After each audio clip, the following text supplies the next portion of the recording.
Bonjour, merci de me retrouver aujourd'hui pour une nouvelle vidéo concernant un extrait du fameux livre Un cours en miracle que je vous propose déjà depuis plusieurs semaines.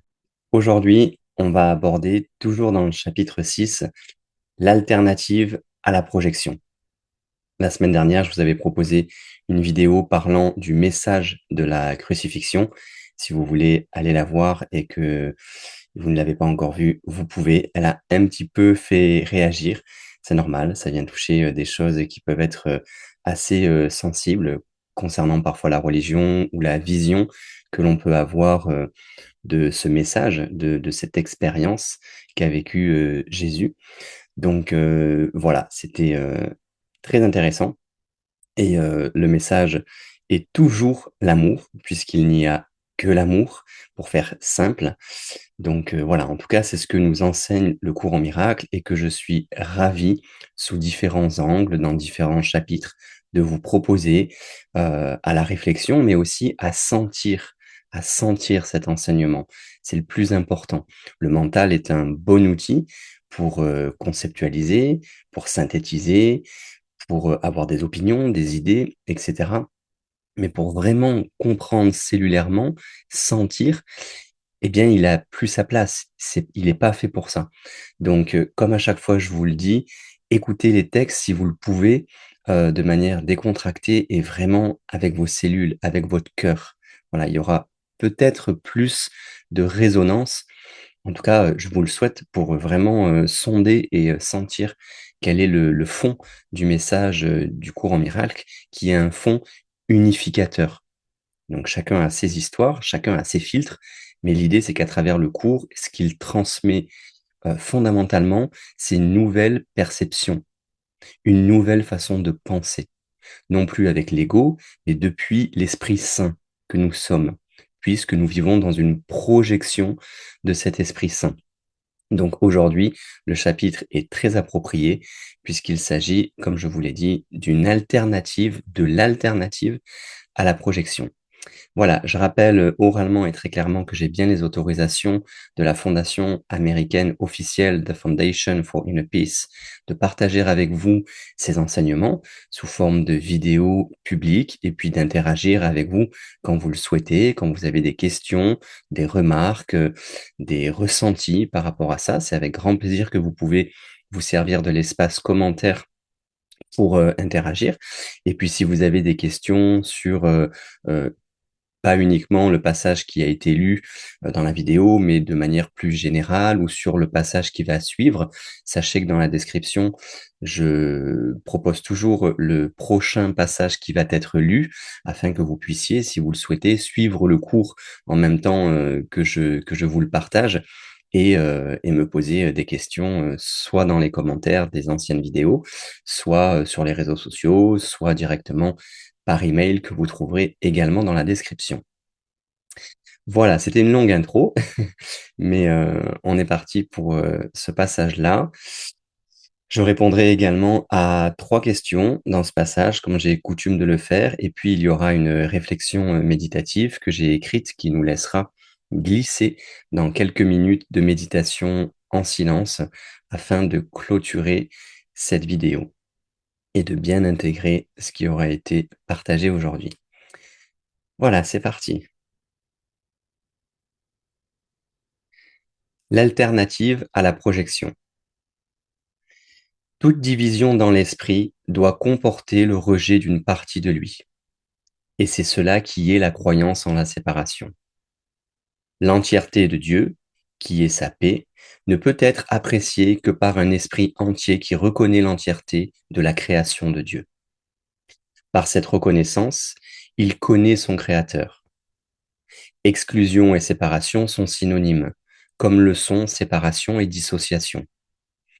Nous avons dit plus tôt que la séparation était et est une dissociation, et qu'une fois qu'elle s'est produite, la projection devient sa principale défense ou le mécanisme qui la fait durer.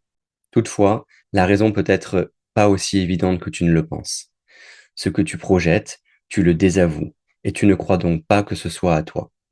Tu t'exclus toi-même par le jugement même que tu es différent de celui sur qui tu projettes. Puisque tu as aussi jugé et rejeté ce que tu projettes, tu continues à l'attaquer parce que tu continues à le garder séparé. En faisant cela, inconsciemment, tu essaies de garder loin de ta conscience le fait que tu es attaqué toi-même, et tu t'imagines ainsi que tu t'es mis en sécurité.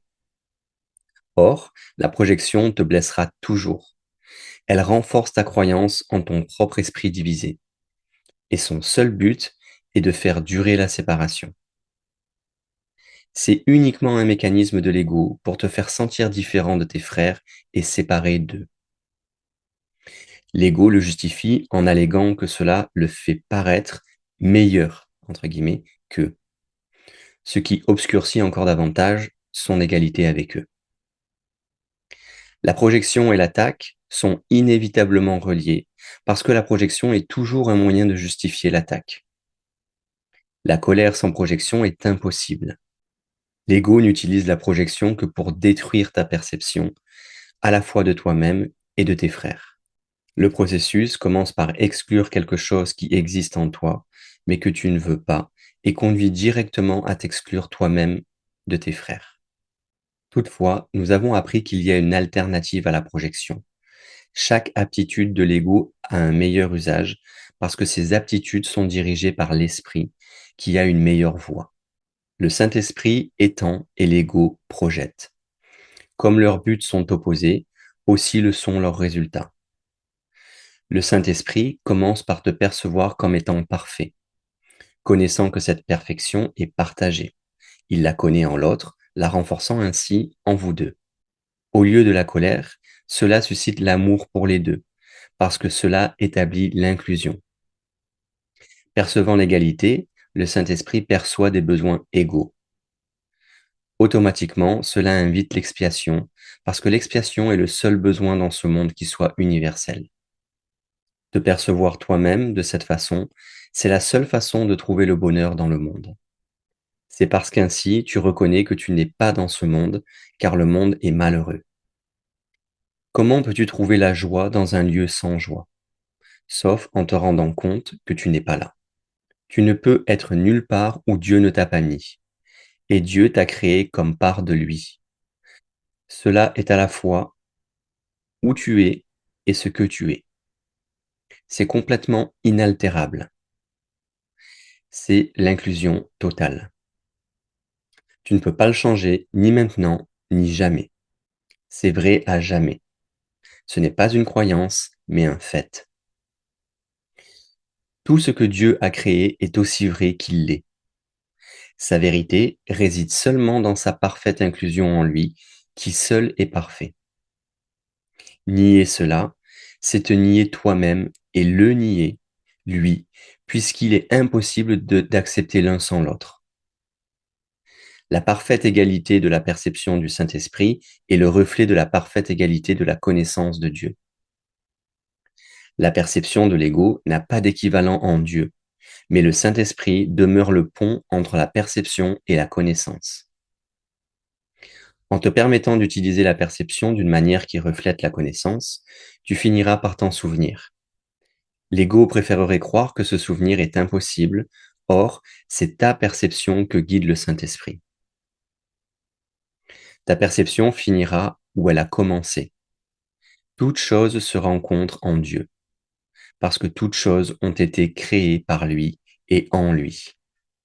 Dieu a créé ses fils en étendant sa pensée, tout en retenant dans son esprit les extensions de sa pensée.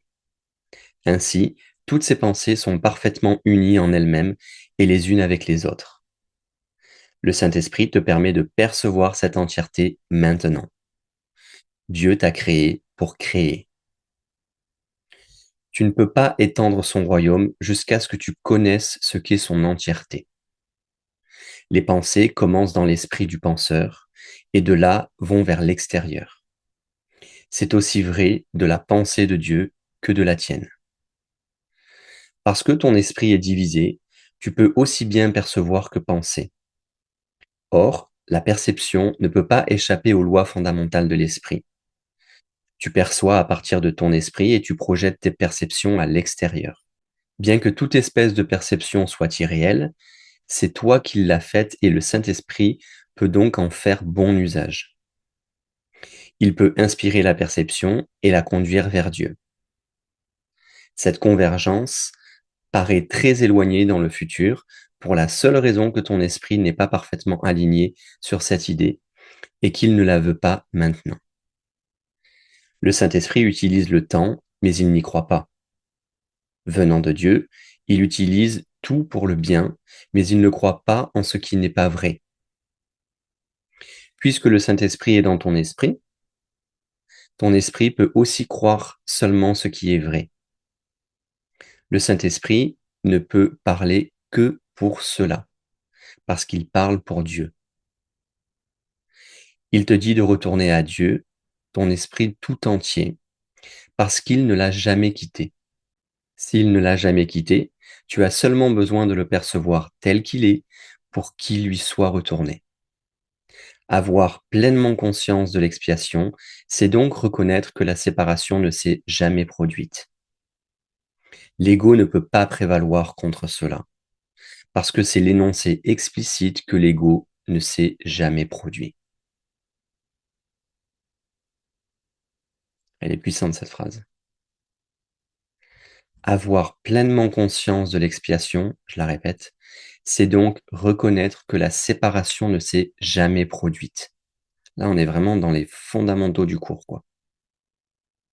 L'ego ne peut pas prévaloir contre cela parce que c'est cet énoncé explicite que l'ego ne s'est jamais produit.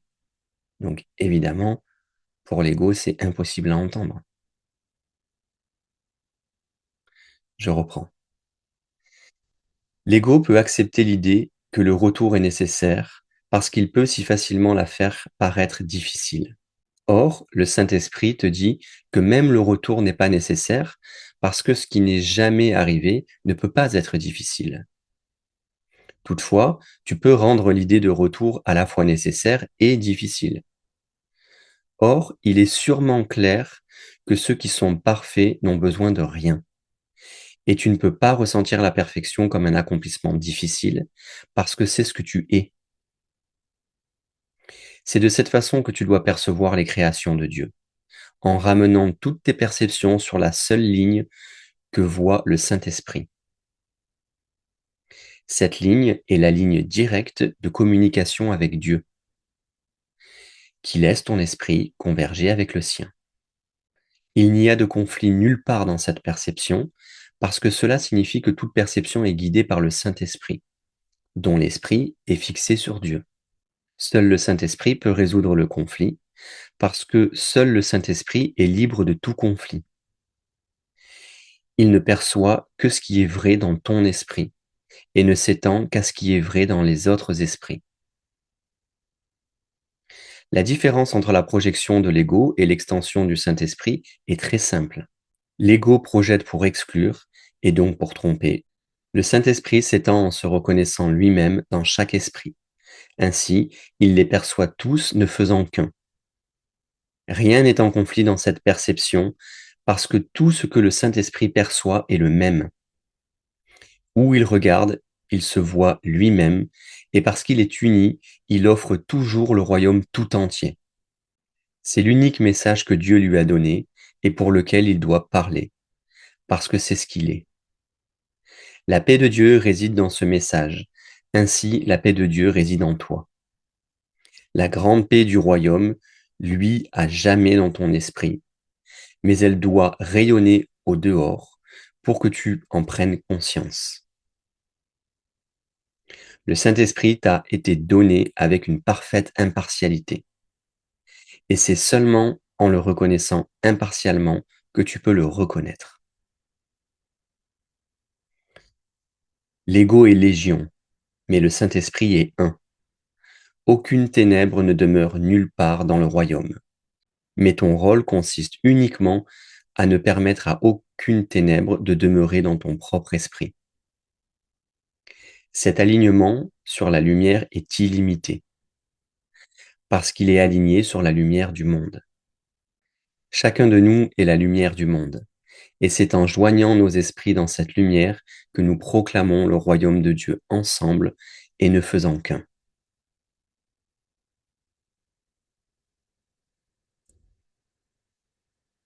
Voilà pour le passage que je souhaitais partager avec vous aujourd'hui. Et puis, je vais répondre à 3 questions que j'ai sélectionnées, dont voici la première.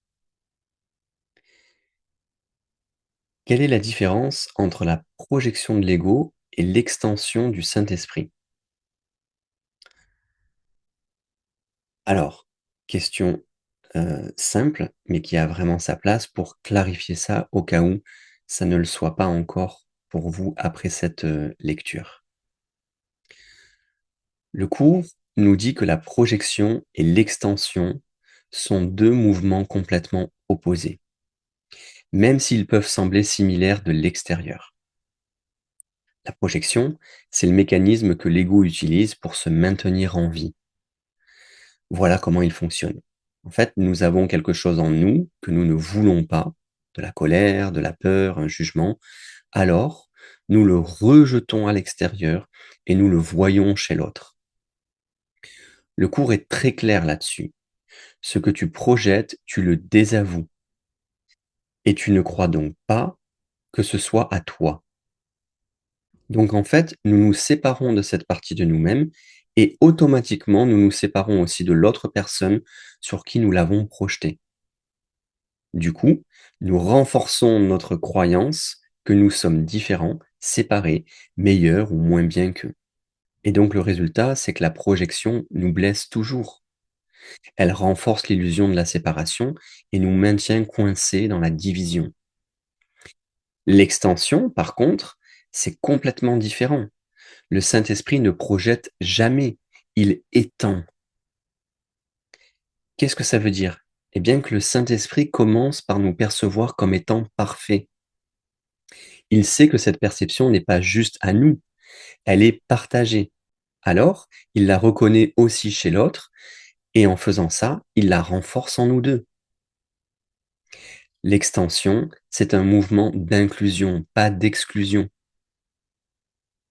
Au lieu de créer de la colère et de la séparation, ça suscite l'amour, parce que ça nous rappelle que nous sommes tous égaux, tous un. Donc en résumé, l'ego projette pour exclure, pour tromper, alors que le Saint-Esprit étend en se reconnaissant dans chaque esprit et en percevant l'unité partout.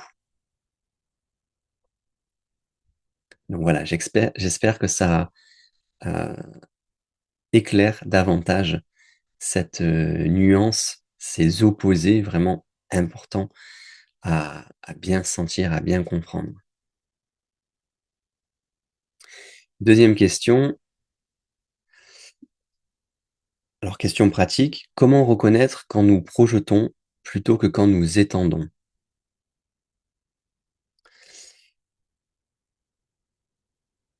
Eh bien, en fait, parce que la projection est tellement automatique que la plupart du temps, nous nous rendons même pas compte que nous la faisons. Alors, comment le savoir? Ben, le premier indice, c'est la colère ou le jugement. Le cours nous dit, la colère sans projection est impossible. Si nous ressentons donc de la colère envers quelqu'un, c'est un signal clair que nous sommes en train de projeter. Nous avons jugé quelque chose en nous comme inacceptable, nous l'avons rejeté et maintenant nous le voyons chez l'autre. Et puisque nous l'avons exclu de nous-mêmes, nous continuons à l'attaquer à l'extérieur sans réaliser que nous nous attaquons en réalité nous-mêmes. Le deuxième indice, c'est le sentiment de la séparation. Quand nous projetons, nous nous sentons différents de l'autre, séparés, soit supérieurs, soit inférieurs. L'ego adore ça. Il adore comparer parce que ça nous fait paraître meilleurs ou différents. Mais ça obscurcit notre égalité fondamentale avec tous nos frères. Le troisième indice, c'est que la projection nous blesse, toujours. Elle renforce notre croyance en un esprit divisé.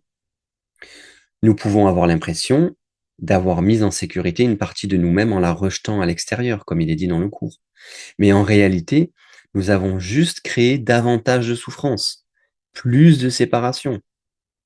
Maintenant, comment reconnaître l'extension? C'est l'opposé. Quand nous étendons, nous ressentons de la paix, de l'inclusion, de l'amour. Nous voyons l'autre non pas comme différent, mais comme égal. Nous reconnaissons en lui la même perfection, même si elle est voilée, que le Saint-Esprit voit en nous. Il n'y a pas de jugement, pas de besoin de nous défendre ou de nous comparer. Nous ressentons simplement une connexion, une unité. Je vous propose un exercice que l'on peut faire facilement, quotidiennement. Quand nous nous surprenons en train de juger quelqu'un, arrêtons-nous un instant et demandons-nous, qu'est-ce que je vois chez cette personne que je ne veux pas voir en moi? Souvent, la réponse est éclairante. Et puis, nous pouvons choisir à ce moment-là de voir autrement. Nous pouvons demander au Saint-Esprit de nous montrer ce qui est vrai, que cette personne, comme nous, est innocente au-delà de toute apparence. Ça aussi, c'est important. J'en ai beaucoup parlé dans le passage de la semaine dernière à propos de l'innocence. Et effectivement, ça peut être assez interpellant quand on voit ce qui se passe dans le monde. On se dit, mais non, il n'y a pas d'innocence. Personne n'est innocent. Mais en apparence, nous ne le sommes pas parce que nous choisissons pas forcément l'esprit juste, la perception juste. Donc, on ne voit que de la souffrance, que de la séparation, en omettant de regarder derrière, au-delà du voile, et de naturellement, à nouveau, observer qu'il n'y a que l'innocence. On ne peut pas attaquer et être attaqué. C'est impossible dans le royaume divin. Et nous sommes ce royaume divin. Donc si ça se passe, c'est une illusion. Après, l'illusion peut être plus ou moins convaincante, mais ça reste une illusion.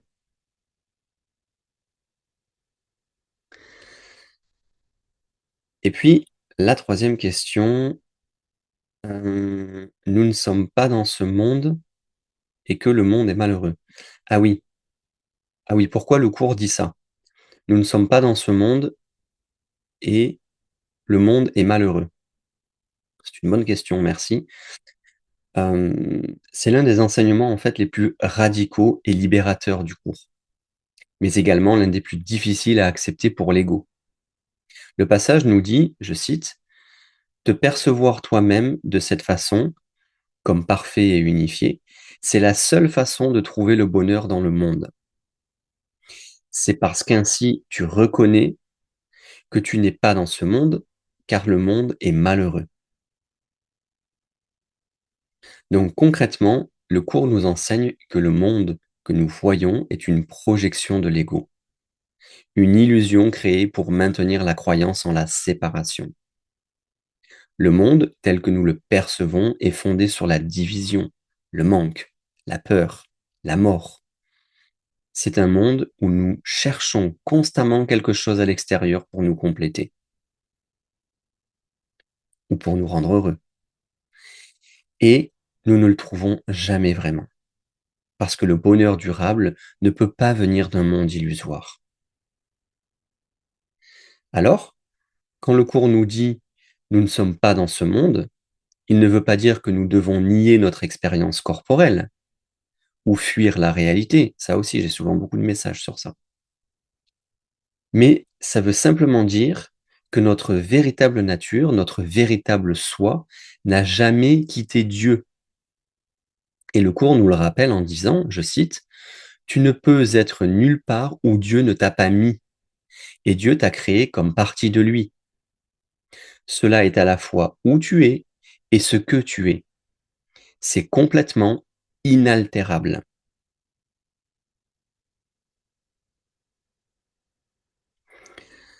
Donc en fait, nous faisons l'expérience d'un rêve de séparation.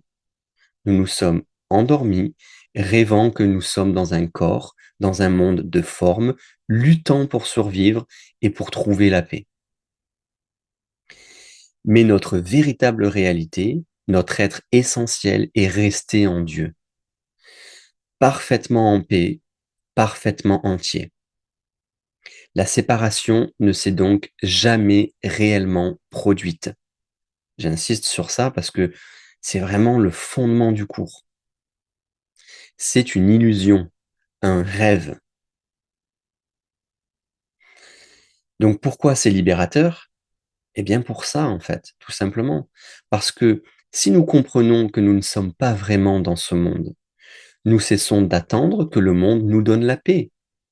Nous cessons de croire que notre bonheur dépend de ce qui se passe à l'extérieur, les circonstances, les autres, nos réussites ou nos échecs. Nous réalisons que la paix est déjà en nous, parce que nous n'avons jamais quitté notre source. Le Saint-Esprit nous aide à percevoir le monde différemment. Il nous montre que sous toutes les apparences de séparation, il y a l'unité. Il nous aide à reconnaître que nous sommes toujours chez nous en Dieu, même pendant que nous semblons marcher dans ce monde. Et cette reconnaissance change tout.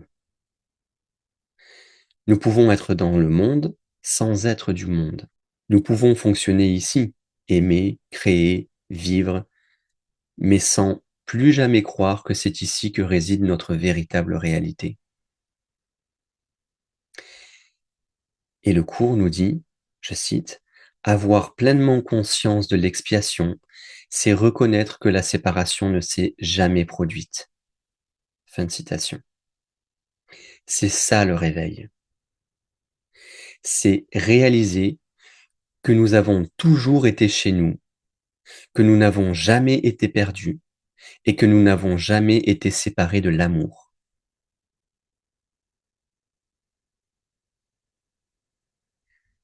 Voilà ce que je pouvais apporter comme réponse à ces questions et qui, j'espère éclaire largement le passage que je vous ai partagé aujourd'hui, qui est vraiment essentiel et fondateur dans l'enseignement d'un cours en miracle.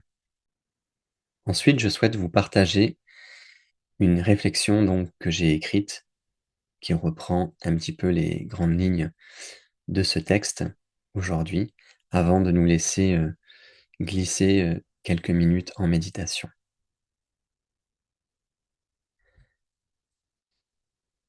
Nous avons vécu si longtemps en rejetant à l'extérieur ce que nous ne voulions pas en nous séparant de nos frères par le jugement, en croyant que nous étions différents, meilleurs ou moins bien.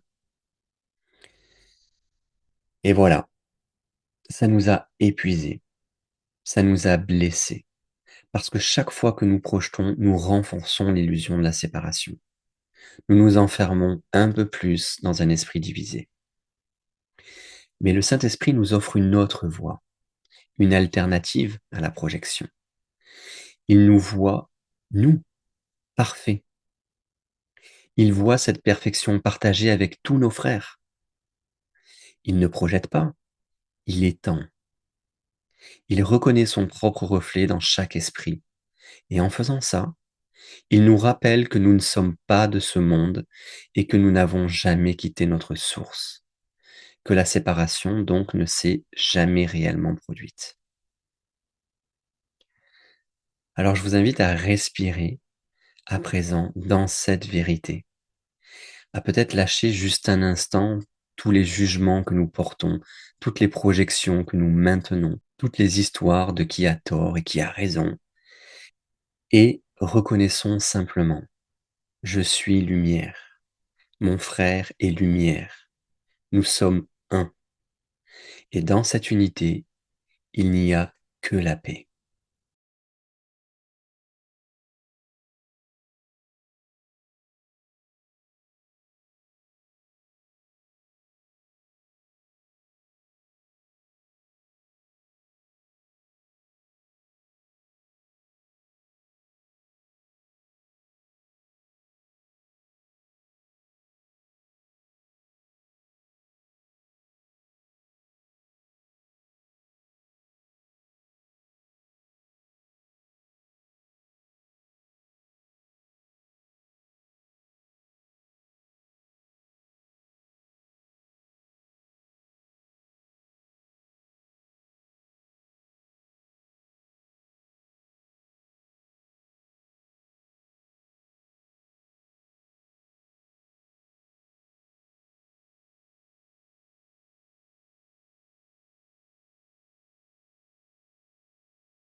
Je te remercie d'avoir partagé ce moment avec moi aujourd'hui autour de ces magnifiques enseignements. Je te souhaite une excellente semaine et j'aurai grand plaisir à te retrouver la semaine prochaine pour la suite. Et tu as le passage que je partagerai en description. Si tu as des questions, n'hésite pas à les mettre en commentaire. Et si tu te sens l'élan de partager, de commenter ou de mettre un like à cette vidéo et de la partager à des personnes à qui ça peut résonner, eh bien, sens-toi libre de le faire. C'est avec grand plaisir de nous étendre autour de cette vérité qui, pour moi, résonne comme une vérité fondamentale. Merci encore, à très bientôt, prends soin de toi et que le meilleur soit, puisqu'en fait, il a toujours été.